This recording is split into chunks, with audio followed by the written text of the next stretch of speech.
самой обычной, среднестатистической семье произошел такой случай. 8-летний сын заходит в квартиру после прогулки, грязный, измазанный, как только можно.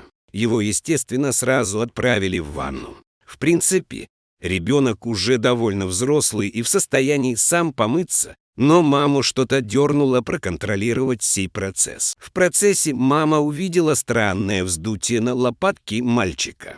А когда она попыталась потрогать это сине-фиолетовое новообразование, чадо сразу начало кричать, пытаться вырваться. Мать, понятное дело, пугается, бледнеет, быстро заканчивает купание, и пока сын вытирается, сразу же вызывает скорую помощь. Добралась до их дома скорая довольно быстро. Осматривать сына зашел совсем юный врач. Начал он с того, что взял деньги, а лишь потом придвинулся к мальчику. Молодой врач взял пинцет, потыкал им в волдырь и говорит, это явно не укус. Но вздутие очень странное. Не могу вам сказать, что это, так что обращайтесь в поликлинику. Затягивать с этим не советую. Вечером домой пришел глава семейства, но он сразу же ушел записывать маму с сыном на ближайший прием к педиатру. В больнице ему дали номерок на следующую неделю, а ждать то никак нельзя,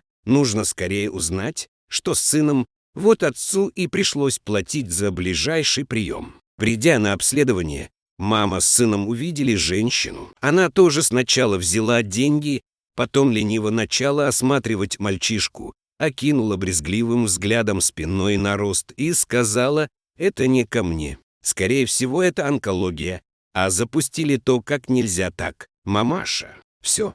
Что я могу сделать, выписать направление в онкологическое отделение. Маму с такими событиями придется класть в кардиологию, потому что сердце у нее уже прихватывало. Отец только бегал за спиртным и пытался держаться. Ближайшая запись в онкологическом отделении через месяц, а нужно как можно быстрее. Онкологическом отделении через месяц, а нужно как можно быстрее.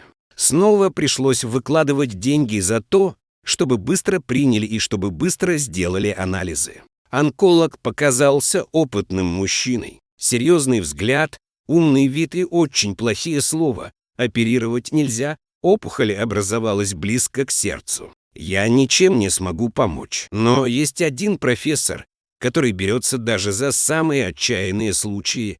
Сходите в его академию, мама чуть было от его слов в обморок не упала. Надежда умирает последней. Пришли в академию, очередной раз заплатили деньги за быстрый прием и еще одни анализы в его лаборатории, сделали, значит, все. Уже стоит перед профессором, и тут он выдает. Анализы прекрасные. В чем проблема-то? Мама показывает на спину сына. Профессор осмотрел этот нарост, поковырял палочкой. А в это время мама уже почти без чувств. Потом просто взял рукой и отодрал эту опухоль от спины. Мама в шоке, падает в обморок. Сын бегает по кабинету и кричит от боли. Тем временем чудо. Врач привел мать в чувство и говорит ей, не стоит переживать. Это просто жвачка к спине прилипла и давно, потому что грязью уже вся покрылась. Не приводите больше сына с такими проблемами ко мне далее. Профессор вернул деньги и отправил счастливую семью домой.